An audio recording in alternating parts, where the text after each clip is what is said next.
আর এমনকি new York সিটিতে কলেজে যাই যখন, তার আগ পর্যন্ত ওইভাবে ধর্মের সাথে আমার যোগাযোগও ছিল না। নিউ ইয়র্কে আমি স্কুলে গিয়েছি। যখন আমি আমার ধর্মকে নতুন করে আবিষ্কার করা শুরু করলাম, তখন আমি আসলে একাই থাকছিলাম, নিজের মতো করে। আমার বাবা মা ততদিন এখান থেকে চলে গেছেন। আমি নিজের মতো করে ছিলাম, নিজের মতো করেই ধর্ম শিখছিলাম।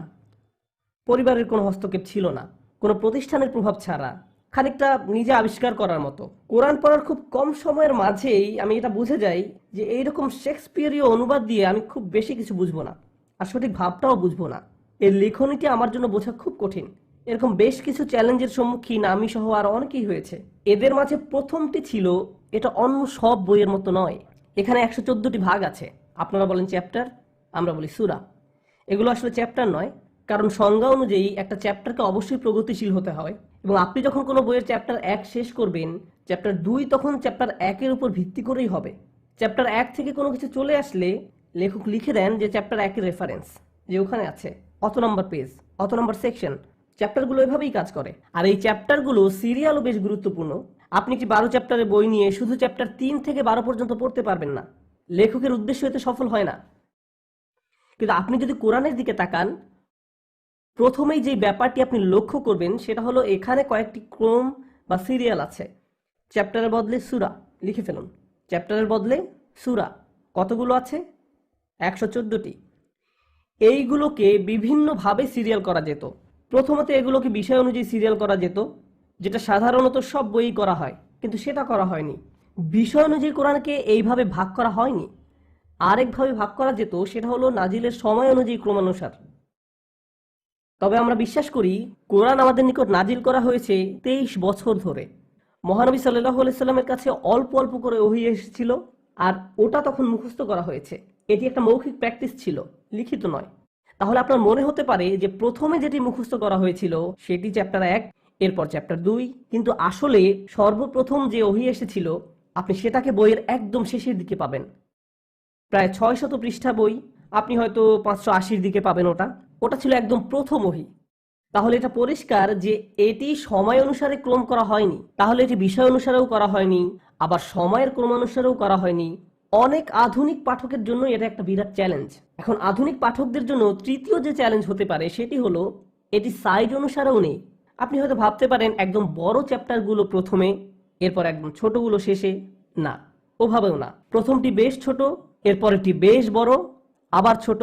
তাহলে এটি সাইজ অনুসারেও নেই, বিষয় অনুসারেও নেই, সময়ের ক্রমানুসারেও নেই। আমার মতো একজন পশ্চিমা পাঠক যখন আমি একদম প্রথম এটি পড়ছিলাম, যে এখানে তো কোনো ক্রমই নেই, কোনো সিরিয়ালই তো খুঁজে পাচ্ছি না, আমি এটা বুঝতেই পারছি না। খুব বেশি এনক্রিপ্ট করা, সবকিছু একেবারে ছড়ানো ছিটানো। এরপর এত কিছুর পরেও আমি আপনাদেরকে বলেছিলাম, কারো কি মনে আছে মুসা আলাহিসাল্লামকে নিয়ে কয়টি প্যারা আছে? 70টি। এইগুলো সব এক জায়গায় নেই, সবখানে ছড়ানো ছিটানো। এমনকি ওইগুলো সময়ের ক্রমানুসারে নেই, কয়েক রকমের ক্রমে আছে এগুলো। তা আমার প্রতিক্রিয়া ছিল, এটা আবার কেমন বই? আমি বুঝেই উঠতে পারছিলাম না। এরকমই ছিল আমার অনুভূতি যখন আমি প্রথম কোরআন পড়ছিলাম, কোরআনের অনুবাদ পড়ে। আমি আরব নই, আমি আরবি জানি না, অনুবাদ পড়া ছাড়া আমার আর কোনো উপায় ছিল না। এরপর হঠাৎ আমার মাথায় কি কাজ করলো আমি ঠিক জানি না, কিন্তু আমি সিদ্ধান্ত নিলাম যে আমি আরবি শিখব। আমি ততটুকু আরবি শিখব যাতে এই বইটি আমি অনুবাদ ছাড়াই পড়তে পারি। এটি 1999 সালের কথা। আমার ভাগ্য খুব ভালো ছিল। আল্লাহ আমাকে দারুণ প্রতিভাবান একজন শিক্ষক রহমত হিসেবে দিলেন। আমার স্কুল ছিল, চাকরি ছিল। এরপর আমি প্রতিদিন 3 ঘন্টা করে আরবি পড়তাম আমার শিক্ষকের কাছে। প্রতিদিন 18 ঘন্টা এভাবেই যেত। আরবি পড়ার একমাত্র উদ্দেশ্য ছিল কোরআনকে বোঝা। এটাই ছিল আমার একমাত্র উদ্দেশ্য। আমি কথা বলার জন্য আরবি শিখিনি, আরবি লেখার জন্য না। আমার আরব দেশগুলোতে ভ্রমণের উদ্দেশ্য ছিল না, আরব বন্ধুদের সাথে আড্ডা দেওয়ার উদ্দেশ্য ছিল না। এগুলো কোনোটাই আমার অনুপ্রেরণা ছিল না। আমার একমাত্র অনুপ্রেরণা ছিল এই কোরআনকে বোঝা। তো সারমর্ম বলা যায়, এরপর থেকেই আমি আরবি নিয়ে পড়াশোনা করছি। তখন থেকেই আমি কোরআনকে পড়ছি। আর যখন আমি কোরআনকে আরবিতে বোঝার অল্প একটু স্বাদ পেলাম, তখন আমার একটা অবিশ্বাস্য উপলব্ধি হলো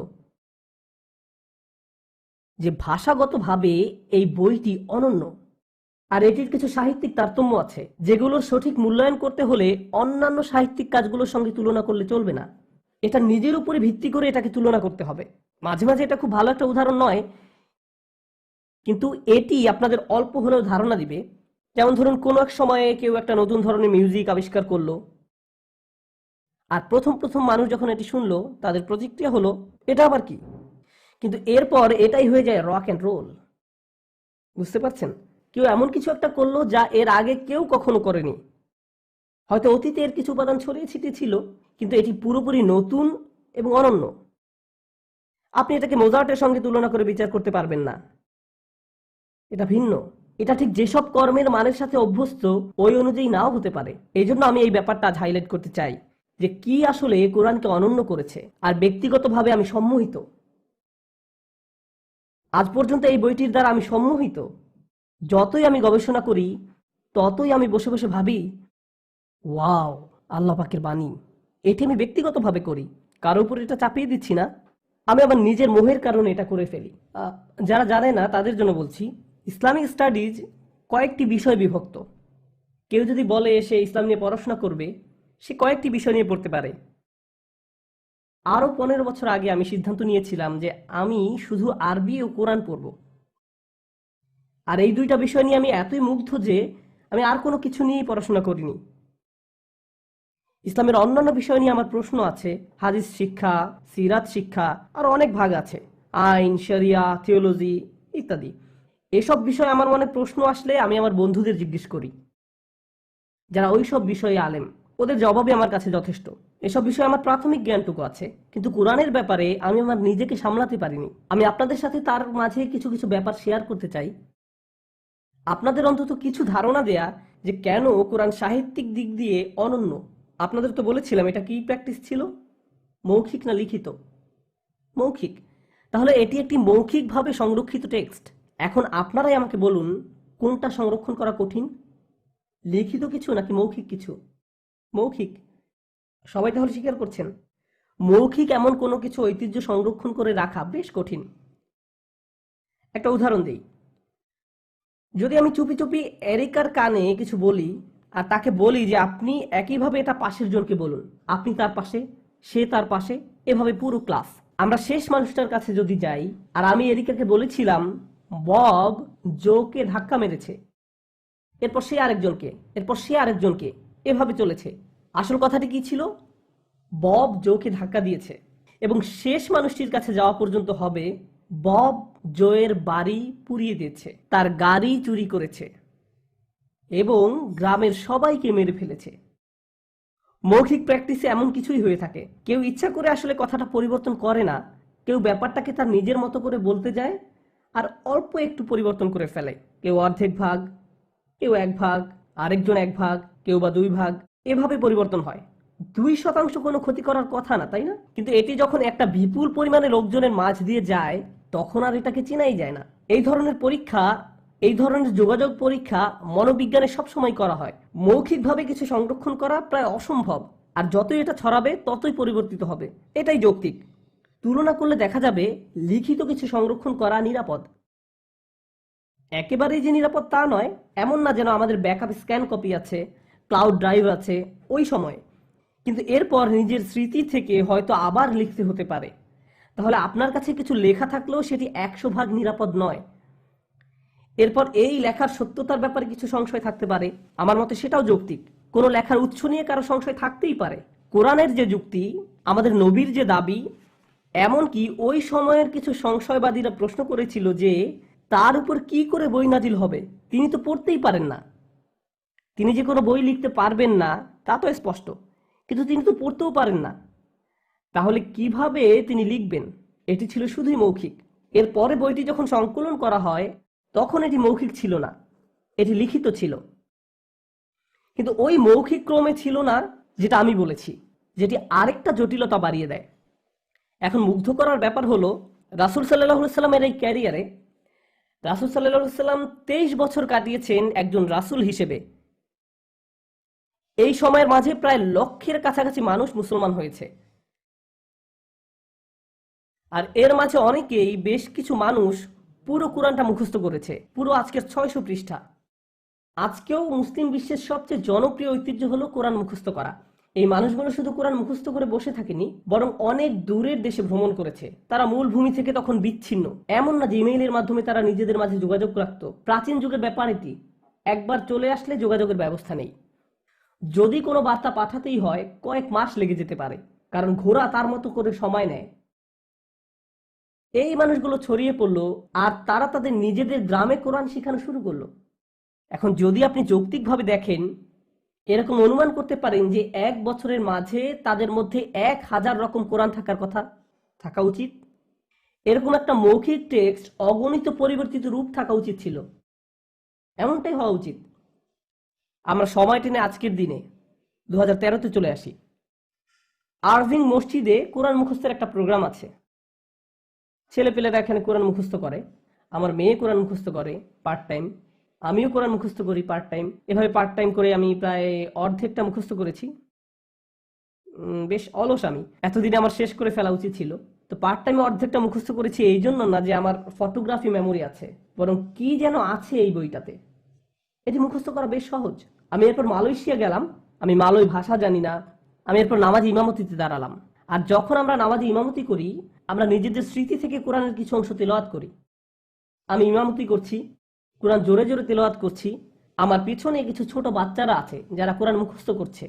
আমি একটি শব্দ ভুল করলে 3টি বাচ্চা সেটি সংশোধন করে দেয়। আমি তাদের ভাষা জানি না, তাদের সাথে আগে দেখাও হয়নি। তারা আমাকে এয়ারপোর্টে নামাজ পড়তে দেখেছে, সুতরাং তারাও যোগ দিয়েছে। মুসলমানরা এমনটাই করে, তারা যদি আপনাকে নামাজ পড়তে দেখে আর তখন নামাজের সময় হয়, তারাও আপনার সাথে যোগ দেয় আর পিছনে দাঁড়িয়ে একসাথে জামাতে নামাজ পড়ে। যদিও একে অপরকে তারা চিনে না, তবুও ওইভাবে ব্যাপারটা কাজ করে। আর আমাদের নামাজের দীর্ঘতম অংশ হলো দাঁড়িয়ে থাকা, দাঁড়িয়ে কোরআন তেলাওয়াত করা। আর যদি একজন এক শব্দে ভুল করে বা এক শব্দেরও একটি অংশ ভুল করে, সঙ্গে সঙ্গে পিছনের কেউ তাকে সংশোধন করে দিবে আর ইমাম তখন তা ঠিক করে নিবে শব্দাংশ পর্যন্ত। আরো অবাক ব্যাপার হলো, আমরা অরভিংয়ে আছি। মনে করুন কোনো ইন্টারনেট নেই, কোনো লাইব্রেরি নেই, কোনো বই নেই, কোনো সেলফোন নেই, কম্পিউটারও নেই। যত তথ্য আমাদের কাছে থাকে কিছুই নেই। আমেরিকার সংবিধানের কোনো কপি নেই, বাইবেলের কোনো কপি নেই, কিছুই নেই, কোনো বই নেই, কোনো তথ্য নেই। আমি চ্যালেঞ্জ করতে পারি 24 ঘন্টার মাঝে আমরা কোরআন পেয়ে যাব অরভিংয়েই। আসলে পুরো অরভিংয়েও খোঁজার দরকার নেই, এখান থেকে 5 ব্লকের মাঝেই পাবো। পুরো কোরআনটা আমরা পেয়ে যাব। কেন? স্মৃতি। কিন্তু ওটাকে আবার লিখনীতে রূপ দিতে হবে। কিছু ছেলেপেলেকে বসিয়ে দিতে হবে, সবাই 1 পৃষ্ঠা করে লিখবে, হয়ে যাবে কিছুক্ষণের মাঝেই। লেখার পর তারা যদি একটা লাইব্রেরি কপির সাথে তুলনা করে, কি হবে? একই জিনিস। এমনকি শব্দাংশ পর্যন্ত, দাড়ি কমা পর্যন্ত। আর এটা আমাকে মুগ্ধ করে, কিভাবে একটা বই এতটাই বদ্ধমূলভাবে মানুষের মনে গেঁথে থাকে যাতে এত সহজেই এটা পুনরুদ্ধার করা যায়। আর এটা শুধুমাত্র অরভিংয়ে নয়, আমি উইলিসে এটা করতে পারি, এটা ফোর্ট ওয়ার্থেও করতে পারি, এমনকি মিকনিতেও। আমি এটা আর যে কোনো জায়গায় করতে পারি। এতে আমি মুগ্ধ হচ্ছি যে একটি মৌখিক কিছু এতটাই দারুণভাবে সংরক্ষিত আর একীভূত, অথচ যুক্তিগত দিক দিয়ে এটির লাখ লাখ ভার্সন থাকা উচিত ছিল। লিখে রাখার যে রীতি ছিল সেগুলোকে একত্রিত করা হয়েছিল। অনেক পরে মুখস্থ করার রীতি সেখানে অনেক কাল ধরেই চলে আসছিল, অনেক অনেক কাল আগে থেকে। যাই হোক, এটা মৌখিক ঐতিহ্য ছিল। আমি আপনাদের বলছিলাম আমাদের নবীর একটা অপারগতার কথা। সেটি কি বলতে পারবেন? তিনি কি যেন করতে পারতেন না? ও হ্যাঁ, তিনি লিখতে পারতেন না। তো এখন একটি সূরা, কতগুলো সূরা যেন আছে কোরআনে? 114টি। এগুলো বড় কিংবা ছোট। সবচেয়ে বড় সূরাটিতে 286টি স্তবক আছে। আমি স্তবক বলছি আপনাদের জন্য, আমরা একে স্তবক বলি না। আপনাদের জন্য 286টি স্তবক। স্তবকগুলো সব একসাথে নাজিল হয়নি, বরং প্রথমে সূরাটির অল্প কিছু অংশ নাজিল হয়, আর ইতিমধ্যে অন্য সূরার অন্য কিছু স্তবকও নাজিল হয়, আবার আরেক সূরার আরো কিছু স্তবক নাজিল হতে থাকে। আমাদের নবী সেসব পড়তেন আর সাথীদেরকে বলে দিতেন আসলে এই স্তবকগুলো ওই সূরার অন্তর্ভুক্ত, আর ওই স্তবকগুলো ওই সূরার অন্তর্ভুক্ত। আর তিনি সব সময় এভাবে বলে দিতেন। তো তার কাছে ধরুন 20টি সূরা নাজিল হচ্ছে, সবগুলোই আংশিকভাবে, সবগুলোই অল্প অল্প করে নাজিল হচ্ছে, আর তিনি তার সঙ্গীদের বলছেন কোন স্তবক কোথায় বসবে। তার সামনে কোনো কাগজে সেসব লেখাও ছিল না, থাকলেও কোনো লাভ হতো না, কারণ তিনি পড়তে জানতেন না। এই সবকিছুই ঘটছিল মুখে মুখে। একটা সময়ে সম্পূর্ণটা বলা ও সাজানো শেষ হয়ে গেল, আর আমরা একে একটা বই হিসাবে পেলাম, যা কালানুক্রমে নয়, যার আকারে বা বিষয়ের কোনো ধারাবাহিকতা নেই। মনে আছে আমি যে বলেছিলাম কোরআনের সবচেয়ে যেটি বড় সূরা, ইতিহাস বেত্তাগণের মতে এটি নাজিল হতে 10 থেকে 12 বছর সময় লেগেছিল। এই সূরাটি যখন নাজিল হচ্ছিল তখনই কোরআনের অনেক বড় একটা অংশ নাজিল হচ্ছিল, যেগুলো ছিল অন্যান্য সূরার অন্তর্ভুক্ত। সূরাটি নাজিল হলো, মানুষ তা মুখস্থও করে ফেললো, কিন্তু সে সময় তারা স্তবকের নম্বর দিত না। আমি যেমন বললাম সূরাটিতে 286টি স্তবক আছে, এটা আমি বলতে পেরেছি কারণ কোরআনের একটা ছাপানো কপিতে স্তবকের সংখ্যা দেয়া আছে, কিন্তু প্রকৃত কোরআনে কি তা ছিল? তারা কেবলই পড়ে যেতেন। সূরা বাকারা, যেটি কোরআনের দ্বিতীয় সূরা, সবচেয়ে বড় সূরা, একদিন আমি পড়ছিলাম আর কোরআনের সূক্ষ্ম তারতম্যগুলো খেয়াল করছিলাম। 286 অর্ধে কত হয়? 143। 143। গুড, সবাই দেখছি ম্যাথে মেজর। এই সূরার 143 নম্বর স্তবকে বলা হচ্ছে, এভাবে আমি তোমাদের মধ্যম জাতিতে পরিণত করলাম। মধ্যম কথাটি সূরাটির আর অন্য কোথাও উল্লেখ নেই, এই মধ্যম আয়াতটি ছাড়া, যেটা কেবল মানুষের মুখে মুখেই প্রচলিত ছিল এবং 10-12 বছর সময় নিয়ে নাজিল হয়েছিল, যার কোনো স্তবক সংখ্যাও দেয়া ছিল না। বোর্ডে যা দেখতে পাচ্ছেন আপনারা এটিকে বলতে পারেন একটি মাত্র আয়াতের সংক্ষিপ্ত সারাংশ, একটি স্তবকের সংক্ষিপ্ত সারাংশ। এটাকে বলা হয় আয়াতুল কুরসি কিংবা সিংহাসনের আয়াত। এতে আল্লাহর সম্পর্কে বলা হয়েছে। এই আয়াতে 9টা বাক্য আছে, একটি স্তবক, কিন্তু বাক্য কয়টি? 9টি। এখন দেখুন, প্রথম বাক্যটি আল্লাহু লা ইলাহা ইল্লাহু আল হাইয়ুল কাইয়ুম। আল্লাহ ছাড়া কেউ উপাস্য নয়, তিনি চিরঞ্জীব এবং সকলের প্রতিপালক। তিনি সবকিছু দেখাশোনা করেন, কোনো কিছুই অক্ষুণ্ণ থাকে না যদি না তিনি সেটি অটুট রাখতে চান। এটাই হলো প্রথম বাক্য। প্রথম বাক্যে আল্লাহ তাআলার দুটি বিশেষ গুণের কথা বলা হয়েছে, একটি হলো তিনি চিরঞ্জীব, অপরটি প্রতিপালক। দ্বিতীয় বাক্যটিতে বলছে লা তাখুযুহু সিনাতুন ওয়ালা নাওম, তন্দ্রা এবং নিদ্রা তাকে স্পর্শ করে না। তন্দ্রা বলতে বোঝানো হয়েছে নিদ্রার পূর্ববর্তী অবস্থাকে, অর্থাৎ একটু পরেই আপনি ঘুমিয়ে পড়বেন। আপনি কোনো ক্লাসরুমে বসে থাকলে সচরাচর যা অনুভব করেন, প্রথমে তন্দ্রা, এরপরেই নিদ্রা। এরপর তিনি বলছেন লাহু মা ফিস সামাওয়াতি, এর আগেরটা কিন্তু দ্বিতীয় বাক্য ছিল। তো তৃতীয় বাক্য লাহু মা ফিস সামাওয়াতি ওয়া মা ফিল আরদ, তিনি আকাশ এবং জমিনে যা কিছু আছে সবকিছুর মালিক। আসমান এবং জমিনে যা কিছু থাকা সম্ভব সবই তার। চতুর্থ বাক্য মান যাল্লাযী ইয়াশফাউ ইনদাহু ইল্লা বিইজনিহি, কে আল্লাহর কাছে মধ্যস্থতা করবে। আমি মধ্যস্থতা শব্দটি ব্যাখ্যা করব, কারণ আমি যখন অনুবাদ পড়েছি আমি এই শব্দটার মানে বুঝিনি, আর আমি ধারণা করছি আপনাদের মধ্যেও কেউ কেউ এই শব্দটার মানে বুঝতে পারবেন না। এর মানে হলো আপনি যখন কোনো সমস্যায় পড়েন চাকরির ক্ষেত্রে এবং আপনাকে এখনই বের করে দেওয়া হবে, কিন্তু অফিসের ম্যানেজার হলো আপনার মামা, তিনি আপনার এবং কোম্পানির সিইওর মাঝে এসে দাঁড়িয়ে বললেন সে তো আমার ভাগ্নে, ওকে দয়া করে আরেকটা সুযোগ দিন, এত কঠোর হবেন না। এখানে মামা মধ্যস্থতা করলেন। আপনি একটি ঝামেলায় পড়তে যাচ্ছিলেন, কিন্তু আপনার মামা ছিল বলে তিনি আপনাকে বাঁচিয়ে দিলেন। অথবা পথে পুলিশ আপনাকে আটকালো, আপনার গাড়ির জানালা দিয়ে পুলিশ দেখতে পেলেন, আপনি নিজেকে বাঁচাতে চাইছেন, সে সময় বললেন ও আপনার হ্যাটটা খুবই সুন্দর স্যার, কিন্তু এ কথায় কাজ হলো না। এরপর আপনি যখন লাইসেন্স বের করছেন তখন বললেন আমার ভাইও কিন্তু পুলিশে চাকরি করে। ও তাই নাকি, কোন এলাকার? আমি তো ওকে চিনি। আচ্ছা আপনি যান, সাবধানে চালাবেন। ফ্র্যাঙ্কের নামে সেই আইডি কার্ডটি মধ্যস্থতা করেছে।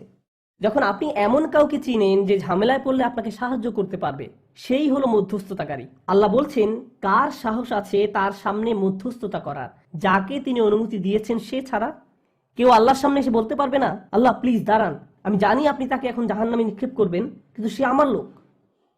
এরকমটা সম্ভব নয় যদি না আল্লাহ এর অনুমতি দিয়ে থাকেন। তো তিনি এমন ঘটনার বর্ণনা দিলেন যা হওয়া সম্ভব নয়, তবে কিছু ব্যতিক্রম রয়েছে। এই ব্যতিক্রমটা কেমন আমরা তা এখনো জানি না, আমরা শুধু জানি তার অনুমতি ছাড়া এমন হওয়া সম্ভব না। এটা ছিল চতুর্থ বাক্য। পঞ্চম বাক্য তিনি জানেন সামনে কি আছে, অর্থাৎ তাদের ভবিষ্যৎ, এবং তাদের পিছনে কি আছে, অর্থাৎ তাদের অতীত। তিনি তাদের ভবিষ্যৎ ও অতীত জানেন। এরপর তিনি বলছেন ওয়ালা ইউহিতুনা বিশাইইম মিন ইলমিহি ইল্লা বিমা শা, তার জ্ঞানের কিছুই তারা জানে না তিনি যতটুকু জানতে দিয়েছেন তা ছাড়া। তিনি সবকিছুই জানেন আর আমরা কিছুই জানি না, তাও যতটুকু জানি সেটা জানতে পেরেছি কারণ তিনি জানতে দিয়েছেন। সুতরাং আমরা যা জানি সেটা হলো ব্যতিক্রম, যা তিনি আমাদের জানতে দিয়েছেন। তারপর তিনি বলছেন ওয়াসিআ কুরসিয়ুহুস সামাওয়াতি ওয়াল আরদ, তার রাজকীয় সিংহাসন বিশ্ব জুড়ে ব্যাপৃত, অর্থাৎ তার সকল সৃষ্টি তার রাজত্বে রয়েছে, তার আরশের নিচে। আমরা জানি সিংহাসন প্রাসাদের খুবই ছোট একটা অংশ জুড়ে থাকে, প্রাসাদের সবচেয়ে গভীরে থাকে রাজকীয় আসন। আপনার সিংহাসন হয়তো বিশাল, কিন্তু তারপরও প্রাসাদের তুলনায় তা খুবই ক্ষুদ্র। আল্লাহ বলছেন তার সিংহাসনটাই সারা বিশ্বে ছড়িয়ে রয়েছে। শুধু সিংহাসন, প্রাসাদের কথা তো বাদই দিলাম। এভাবে তিনি তার মহামান্বিত ঐশ্বর্য বর্ণনা করেছেন। যাই হোক, এরপর তিনি বলছেন ওয়ালা ইয়াউদুহু হিফযুহুমা, আসমান সমূহের রক্ষণাবেক্ষণে, আসমান জমিনের এই রক্ষণাবেক্ষণ কাজে তিনি ক্লান্ত হন না। ক্লান্তির অনুভূতি কিন্তু রক্ষণাবেক্ষণের সাথে জড়িত। অ্যাকশন মুভিগুলোতে দেখবেন সিকিউরিটি গার্ডরা সবসময় কি করে বলুন তো? সেই সুযোগেই সবাই পার পেয়ে যায়, কারণ সিকিউরিটি গার্ড ঘুমিয়ে পড়ে। আপনি যখন কোনো কিছুর পাহারা দিবেন, স্বভাবতই আপনার ঘুম পাবে। আল্লাহ বলছেন আসমান এবং জমিন পাহারা দিয়ে তিনি ক্লান্ত হন না। এরপর বলছেন ওয়াহুয়াল আলিয়ুল আযীম, তিনি সর্বোচ্চ, সর্বশ্রেষ্ঠ। 9টা বাক্য হলো তো, তাই না? 1 2 3 4 5 6 7 8 9, সবাই 9টা বাক্য দেখতে পাচ্ছেন তো? এবার একটা মজার জিনিস দেখুন। প্রথম বাক্যে আল্লাহর দুটি বিশেষ গুণের কথা বলা হয়েছে, নবম বাক্যে আল্লাহর দুটি বিশেষ গুণের কথা বলা হয়েছে, দেখতে পাচ্ছেন? দ্বিতীয় বাক্যে বলছে তাকে তন্দ্রা ও নিদ্রা স্পর্শ করে না। আর তন্দ্রা এবং নিদ্রা কিসের কারণে আসে? 8 নম্বর বাক্যে দেখুন কি লেখা আছে, ক্লান্তি। তৃতীয় বাক্য বলছে তিনি সব কিছুর মালিক। আর শেষ থেকে তৃতীয় বাক্য বলছে তার আসন সব কিছুকে ব্যাপৃত করে আছে। চতুর্থ বাক্য বলছে কেউ আল্লাহর কাছে মধ্যস্থতা করতে আসবে না, ব্যতিক্রম হলো যাকে তিনি অনুমতি দিয়েছেন। আর শেষ থেকে চতুর্থ বাক্যে বলছেন তারা কিছুই জানে না, ব্যতিক্রম হলো যা তিনি জানতে দিয়েছেন। দুটি বাক্যে দুই ধরনের ব্যতিক্রমের কথা বলছেন। আর একদম মাঝের বাক্যটিতে বলছেন তিনি জানেন সামনে যা আছে এবং পিছনে যা আছে। এতে যেন এটা বোঝা গেল যে সাহিত্যিক দিক থেকে তিনি বলছেন তিনি জানেন প্রথমের আর শেষের বাক্যগুলোতে মিল রয়েছে।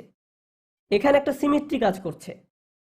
এটাই একমাত্র সিমেট্রি উদাহরণ নয়, এরকম আরো শত শত উদাহরণ আছে কোরআনে। আর কোরআনের সাহিত্যিক সৌন্দর্য এর কেবল একটা বিভাগ। আমি আপনাদের এরকম আরো একটা উদাহরণ দেখাতে চাই। আমি আগেও বলেছি কোরআন ছিল মৌখিক ঐতিহ্য।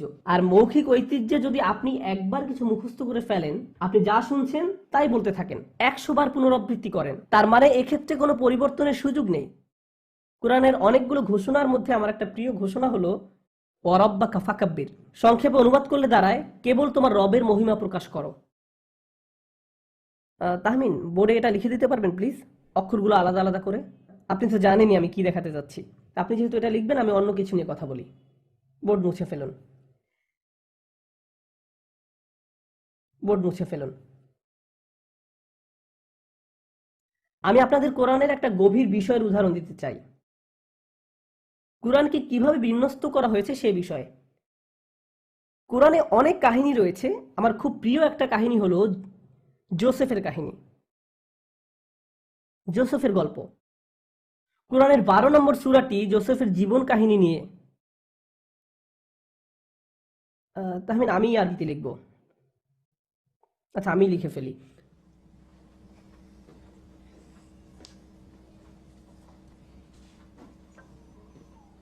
আমি জানি দেখতে খুবই কষ্ট হচ্ছে, তাও আমি আপনাদের বুঝিয়ে দেওয়ার চেষ্টা করব। এরপর জোসেফের কাহিনী বলবো। এখানে বলছে ওয়ারাব্বাকা ফাকাব্বির, অর্থাৎ কেবলমাত্র তোমার রবের মহিমা প্রকাশ করো। অনেকগুলো আয়াতের মধ্যে এটি একটি।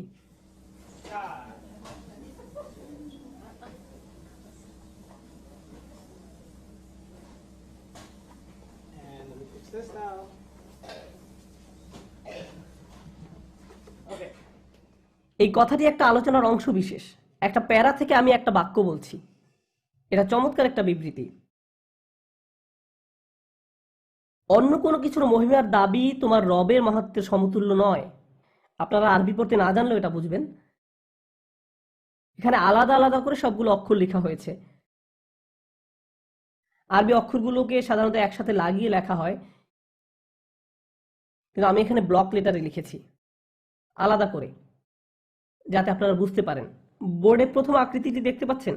ইংরেজি অক্ষর আর কে আরবিতে এভাবে প্রকাশ করা হয়, রব শব্দটিতে এবং এই বাক্যের প্রথম অক্ষরটি, শেষের অক্ষরটি কি? আপনারা একই রকম আকৃতি দেখতে পাচ্ছেন। এরপর দেখা যাচ্ছে দুটি বাতির মতো আকৃতি, যাদের নিচে একটি করে বিন্দু আছে। শেষেও ঠিক একই, দুইটা বাটির নিচে বিন্দু। এরপর একটা অদ্ভুত সুপারম্যানের মতো আকৃতি দেখা যাচ্ছে। একটা অক্ষর পরেই সেই সুপারম্যানকে আবার দেখা যাচ্ছে। এ ধরনের বাক্যকে বলা হয় প্যালিন্ড্রোম। ইংরেজিতে এমন প্যালিন্ড্রোম হলো বব, প্রেসকার, অ্যানা। আপনি যদি কোনো প্যালিন্ড্রোম সৃষ্টি করতে চান, আপনাকে অগ্রাধিকার দিতে হবে কিসের ব্যাপারে? ধরুন আপনি ইংরেজিতে প্যালিন্ড্রোম বানাতে যাচ্ছেন, আপনাকে কি নিয়ে ভাবতে হবে? কোনো উত্তর নেই। এরকম নীরবতায় যখন সবাই অপ্রস্তুত হয়ে যায়, আমার বেশ মজা লাগে। আপনাকে বানানের দিকটায় নজর দিতে হবে। কিন্তু আমরা যখন কথা বলি, আমরা সাধারণত আমাদের বক্তব্য নিয়ে বেশি চিন্তিত থাকি। আপনি কি বিষয় নিয়ে কথা বলবেন তা নিয়ে চিন্তিত থাকেন। কিন্তু প্যালিন্ড্রোম সৃষ্টি করতে হলে আপনাকে আপনার বক্তব্যের কিছু বিষয়ে আপোস করতে হবে, বানানের ব্যাপারটা ঠিক রাখার জন্য। আর বানান ঠিক রাখতে হলে আপনাকে মূল বিষয়ে কিছুটা পরিবর্তন করতে হবে। কারণ এক্ষেত্রে আপনি এটা ভাবছেন না আপনি কি বলতে চাইছেন, বরং ভাবছেন এটা কেমন শোনাবে, সেটাই অগ্রাধিকার পাবে। তো ইংরেজিতে যখন প্যালিন্ড্রোম লিখি, আমরা শব্দটির অর্থের বা প্রয়োগের দিকে বেশি নজর দেই না। বিবৃতিটি ছিল কেবলমাত্র তোমার রবের মহিমা প্রকাশ করো। এটা কি কোনো অপূর্ণাঙ্গ বাক্য? হ্যাঁ। আর এটা প্রকৃতপক্ষে একটা অনুচ্ছেদের অংশ। এমন না যে নবী একদিন বললেন যে দেখো দেখো এই আয়াতটা। অবশ্য সেটা সম্ভব না, কারণ তিনি কি করতে জানতেন না? পড়তে জানতেন না। তিনি যদি সকলকে অক্ষরগুলো দেখাতে চাইতেন, তাকে সে অক্ষরগুলো চিনতে হতো। কিন্তু তিনি তো আরবি অক্ষর চিনতেন না, তিনি শুধু বলে যেতেন। আর এই চমৎকার ব্যাপারগুলো আবিষ্কার হয়েছে শত শত বছর পরে কোরআনের ছাপানো কপি পাওয়াতে। এই আয়াতটা দেখো, না ওই আয়াতটা, এই যে এখানে একটা সিমেট্রি, আবার এখানে দেখো, এই সম্পূর্ণ অনুচ্ছেদটাই সিমেট্রি। জোসেফের গল্প সম্পর্কে কিছু বলছিলাম। জোসেফের কাহিনী চমৎকার একটা গল্প, অত্যন্ত আকর্ষণীয়। এটা 12 নম্বর সূরা, যাকে 12 ভাগে বিভক্ত করা হয়েছে। জোসেফের গল্পের 12টি অংশ। গল্পের প্রথম 6 ভাগে সমস্যা তৈরি হয়েছে, আর পরবর্তী 6 ভাগে সেই সমস্যাগুলোকে সমাধান করা হয়েছে।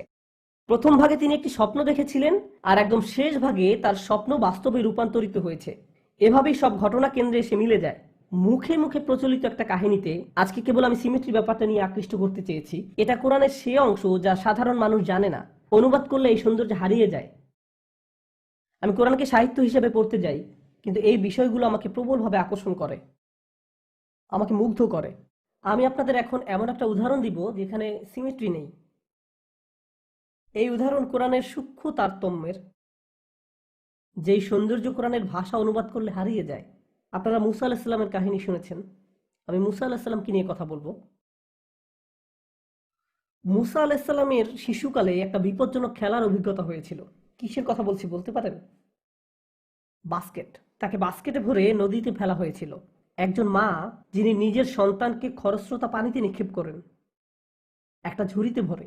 এই ঝুড়িটা অধিক ঝক্কি সহ্য করার জন্য উপযুক্ত কিনা সেটাকে আগেই পরীক্ষা করে দেখেছিলেন? অবশ্যই না, অবশ্যই না। তবে সেই মায়ের সামনে আর কোনো পথও খোলা ছিল না।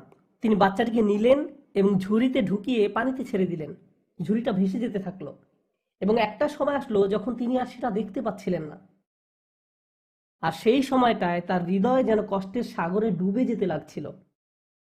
কোরআনে বলা হচ্ছে, ওয়া আসবাহা উম্মি মুসা ফারিগান ইন কাদাত লা তুবদি বিহি লাউলা আর রাবাতনা আলা কলবিহা লিতাকুনা মিনাল মুমিনিন।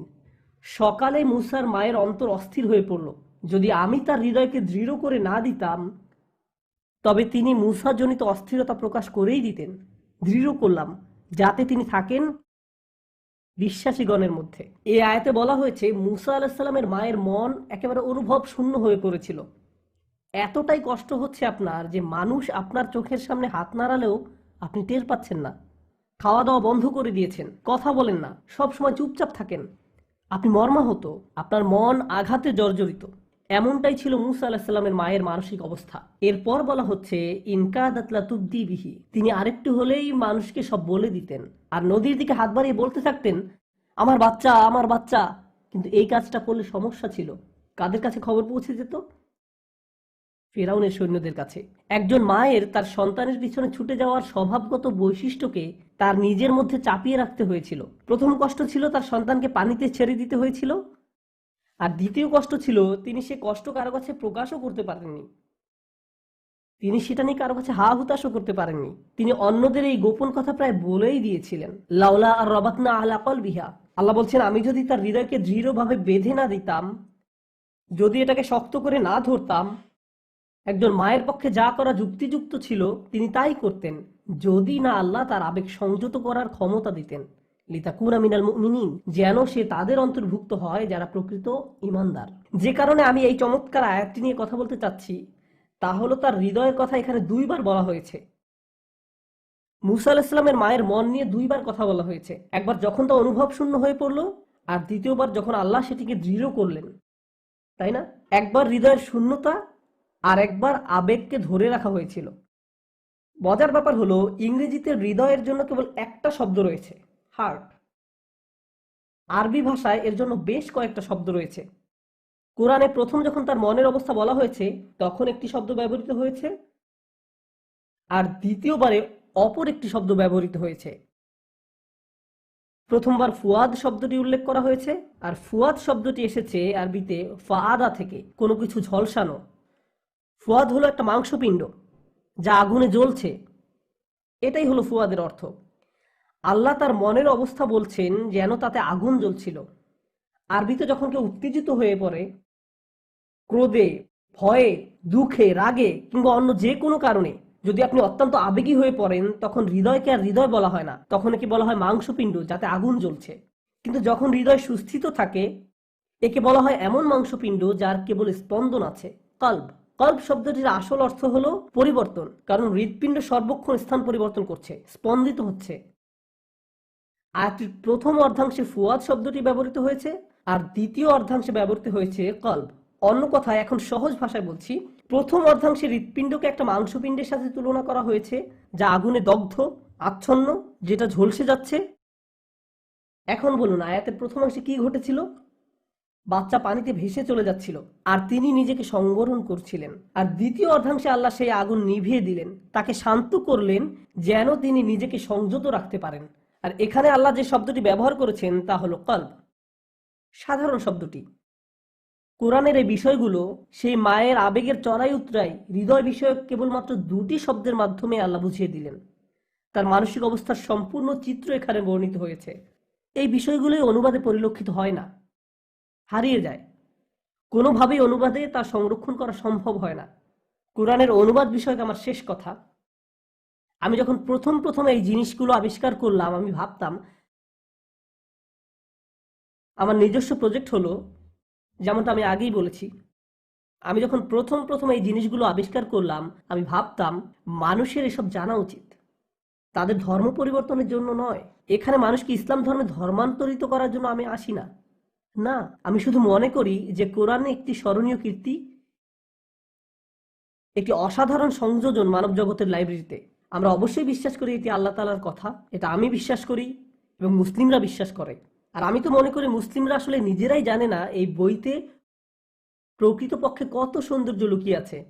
আমাদের মাঝে কত মুসলিম আছেন যারা জানেনই না এই বই থেকে তারা কতটা উপকৃত হতে পারেন। তো আমি চাচ্ছিলাম সবাই যেন এই বই থেকে সাহিত্যিক বিষয়ক শিক্ষা গ্রহণ শুরু করে, যাতে মানুষ যখন এই বই নিয়ে কথা বলবে তারা এর সম্পর্কে জেনে কথা বলবে, হোক সে মুসলিম কিংবা অমুসলিম।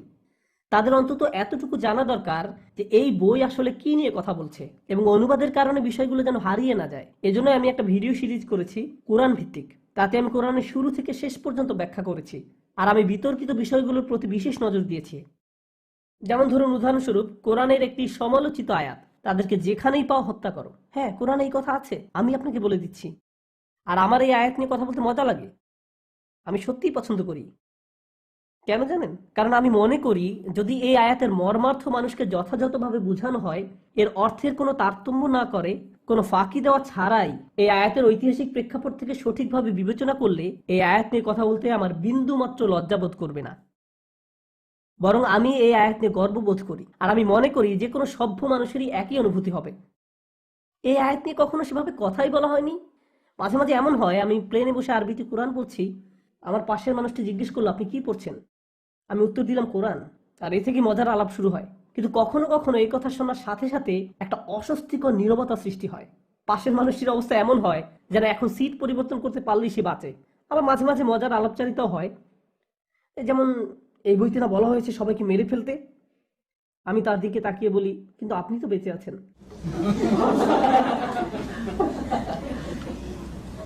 এই আয়াতে আসলে কি বলা হয়েছে? অন্য কোনো সেশনে আমি হয়তো আপনাদের কাছে তা ব্যাখ্যা করার সময় পাবো।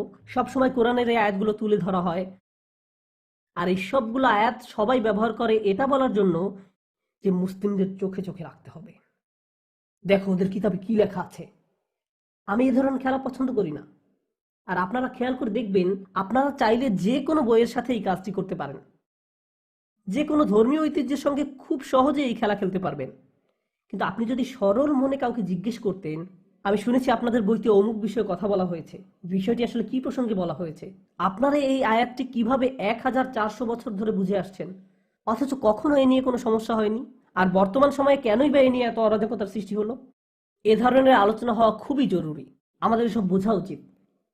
আমি মন থেকে বলছি, একদম শেষে আপনাদের যা বলতে চাই তা হলো, এই বইটি একে এর প্রকৃত অর্থে বোঝার দাবি রাখে, যে অর্থে বইটি কথা বলছে। আর আমি আশা করি যে এক্ষেত্রে আমি সামান্য হলেও অবদান রাখতে পারবো। আর আপনাদের বলছি, বিশেষ করে যারা আজকে আমাদের অতিথি, আমি আপনাদের স্বাগত জানাচ্ছি আমার সাথে যোগাযোগ রাখার জন্য, কিংবা এই প্রশংসনীয় মানুষদের সাথে যারা এই অনুষ্ঠানটি পরিচালনা করছেন।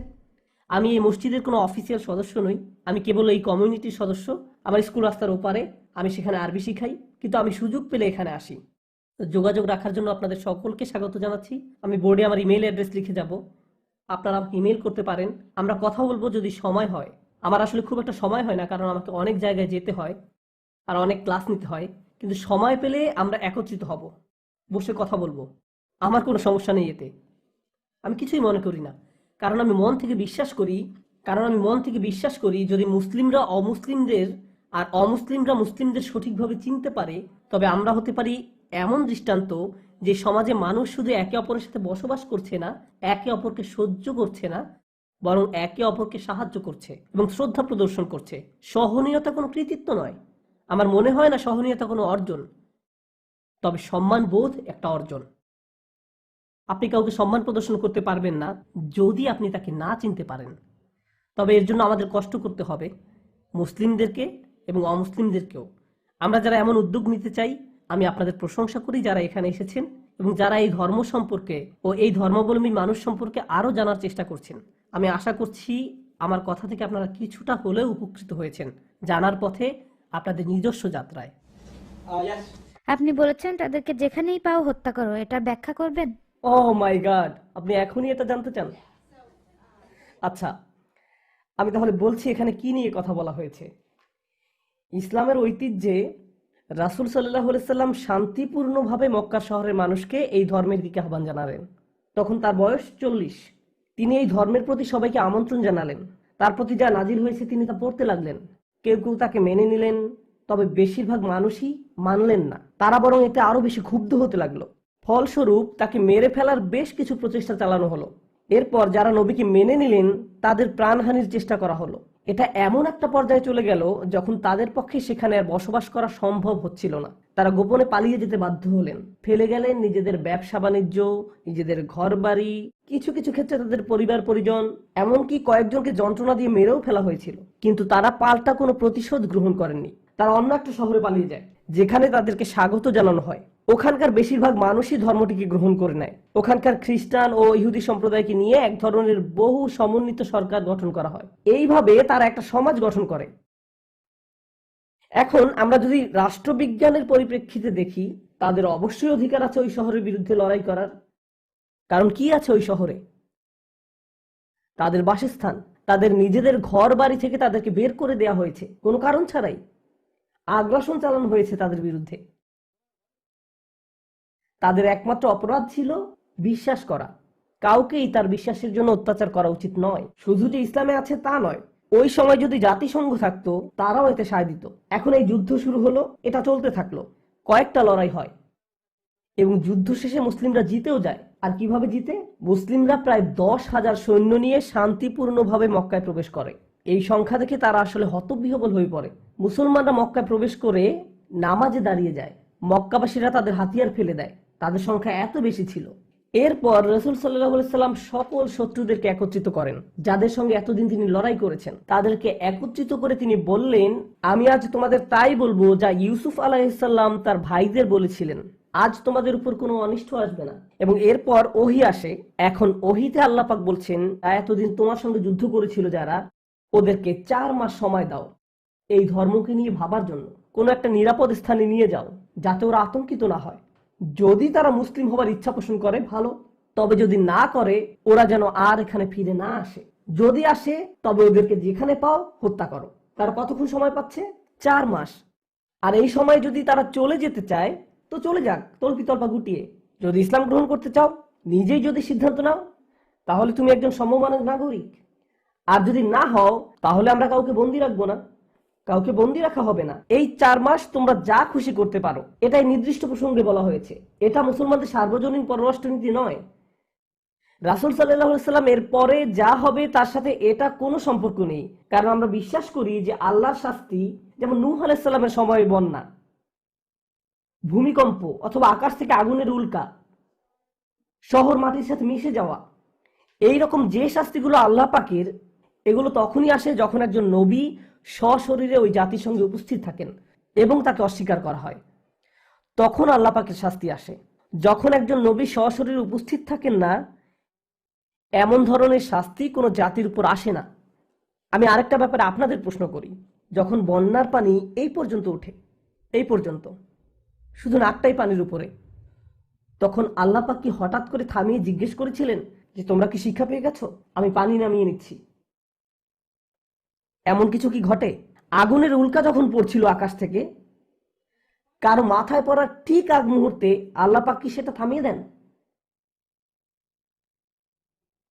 আর বলেন তোমরা কি আর আল্লাহর শাস্তি নিয়ে মস্করা করবে? এরকম কিছু কি কখনো ঘটে? একবার যদি শুরু হয় এটাকে আর থামানো যায় না। এটাই আল্লাহর প্রথা, এটা ইসলামিক প্রথাও সত্য। আবার বাইবেলে যে গল্পগুলো আছে তাতেও আমরা এর সত্যতা দেখি, আমরা এটাই বিশ্বাস করি। এখন আমাদের রাসূল সাল্লাল্লাহু আলাইহি সাল্লামের ক্ষেত্রে শাস্তি কোনো আগুনের উল্কা ছিল না, কোনো ঘূর্ণিঝড় বা বন্যা ছিল না। শাস্তি ছিল ওই মুসলিম বাহিনী যারা মক্কা দখল করে নিল। আল্লাহর প্রথা অনুযায়ী ওই সব লোক যারা আল্লাহ পাকের বিরুদ্ধে লড়াই করে তাদের কি করা হয়? ধ্বংস করে দেয়া হয়। কিন্তু আল্লাহ পাক এবার আযাব থামিয়ে বলছেন 4 মাস তোমাদের সময়। এভাবে শাস্তি আর কখনো থামানো হয়নি। 4 মাস সময়। তোমরা ভাবো, যদি চলে যেতে চাও যাও, রোমে চলে যাও, অন্য কোথাও চলে যাও, না হলে আল্লাহ পাকের আযাব তোমাদের উপর আসবে। পূর্বের নবীদের ক্ষেত্রেও এমনটা করা হয়েছে। আল্লাহ পাক তাদেরকে ক্ষমা করেন না যারা তার নবীর উদ্দেশ্যকে ব্যর্থ করতে চেষ্টা করে, তারা সত্যিকারের অপরাধী। তখন এক লোক রাসূল সাল্লাল্লাহু আলাইহি সাল্লামের কাছে এসে বললেন, আমি জানি না তুমি কোথায় ছিলে, আমি আমার বাসায় ছিলাম। যখন তুমি এই ধর্ম প্রচার করছিলে আমি একবারও বের হইনি, আমি তোমাকে চিনিও না। মক্কা দখল করার পরে আমি তোমাকে চিনলাম, আমার কি হবে? তার ঘরে নিশ্চয়ই কোনো এক্সবক্স ছিল, সে ঘর থেকে বেরই হননি।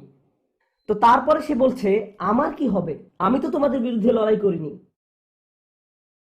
নির্দিষ্ট আয়াত নেমে এসেছিল শুধুমাত্র এই ব্যতিক্রমী ঘটনার জন্য। আমি বলছিলাম যুদ্ধে অংশ নেয় সৈন্যদের কথা, আর তাদের আমি 4 মাস সময় দিয়েছি। আর তাহলে ওদের ব্যাপারে কি করব? আল্লাহ বলছেন, আর মুশরিকদের কেউ যদি তোমার কাছে আশ্রয় প্রার্থনা করে তবে তাকে আশ্রয় দেবে, যাতে সে আল্লাহর কালাম শুনতে পায়, অতঃপর তাকে তার নিরাপদ স্থানে পৌঁছে দেবে। এটা এই জন্য যে সে এর জ্ঞান রাখে না।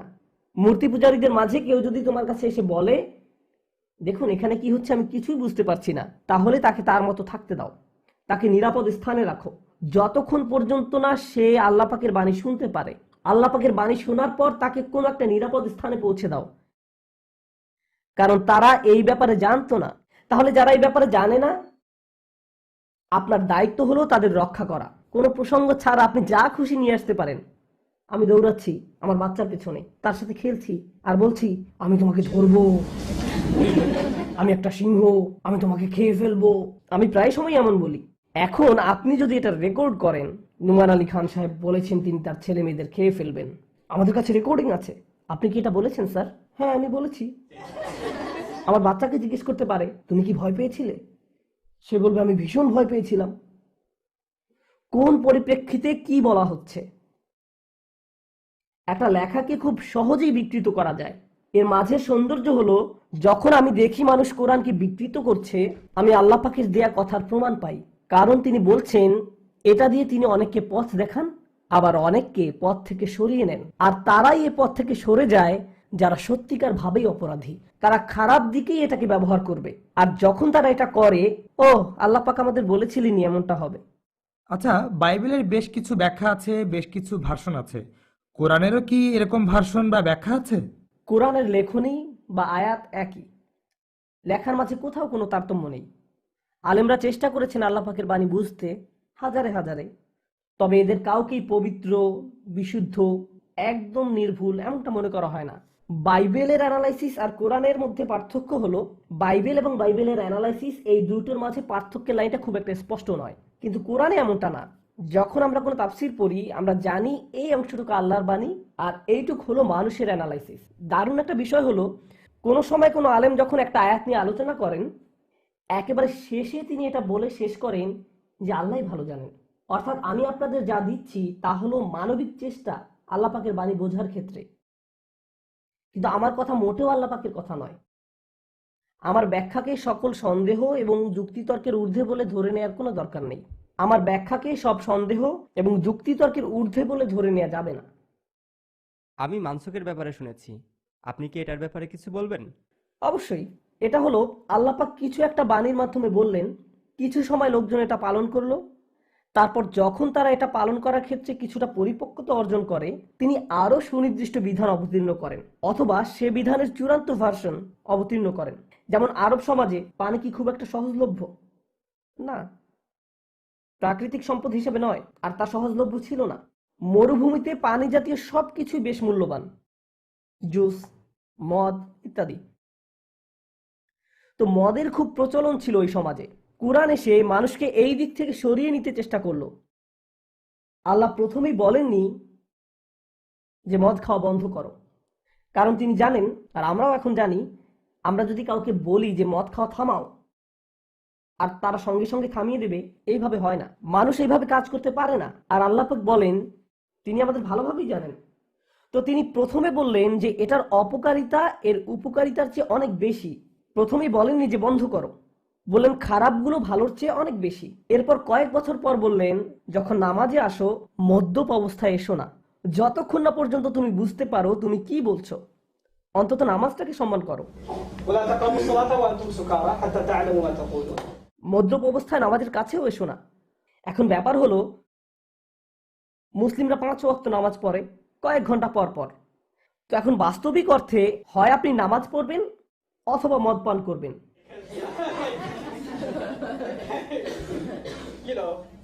আর মদ খেলেও এখন আপনি আর বেশি খেতে পারবেন না। কেন? খুব বেশি খেলে আরো বেশি সময় লাগবে ঘোর কাটতে, নামাজ কিছুক্ষণ পরে। সুতরাং আপনি যদি এই আদেশটি পালন করতে চান, আপনার পক্ষে আর শান্তিতে মদ খাওয়া সম্ভব না। এরপর শেষ আদেশ আসে এই ব্যাপারে যে এটি শয়তানের একটি হাতিয়ার, هل أنتم منتهون؟ এটা থেকে তোমরা দূরে থাকো। অতএব তোমরা কি এখনো নিবৃত্ত হবে না? মদ পান সম্পর্কে এটাই ছিল চূড়ান্ত আদেশ। এটাই হলো অ্যাব্রোগেশন। অর্থাৎ কিছু হালকাভাবে প্রথমে দেয়া হয়েছিল, এরপর আরেকটু, তারপর আরো একটু। একেবারে শুরুতেই বলা হয়নি যে এটি শয়তানের হাতিয়ার, তোমরা থামো। আমি ব্যক্তিগতভাবে নিজেই দেখি এর ফল। আমি আপনাদের বলছি না যে আপনারা মদ খান বলে আপনারা শয়তানের অনুসারী বা এমন কিছু, আমি এটা বলছি না। কিন্তু আমার সমাজে আমি মদের কুফল ঠিকই দেখি, সহজেই দেখা যায়। অপরাধ সংগঠনের পরিসংখ্যানের দিকে তাকান, আপনি নিজেই বলতে পারবেন। এর কুফল জানতে চান? কোনো এক শুক্রবার রাতে বেরিয়ে পড়ুন, কতজন মানুষ? আমি ঠিকই বিশ্বাস করি খুব বেশি ব্যাখ্যার প্রয়োজন নেই। তো আল্লাহ বললেন এর কুফল এর সুফলের চেয়ে বেশি। কেউ হয়তো বলবে এটা আপনার রক্ত সঞ্চালনে বেশ উপকারী, রিল্যাক্স করতে সাহায্য করে, আরো কত কি।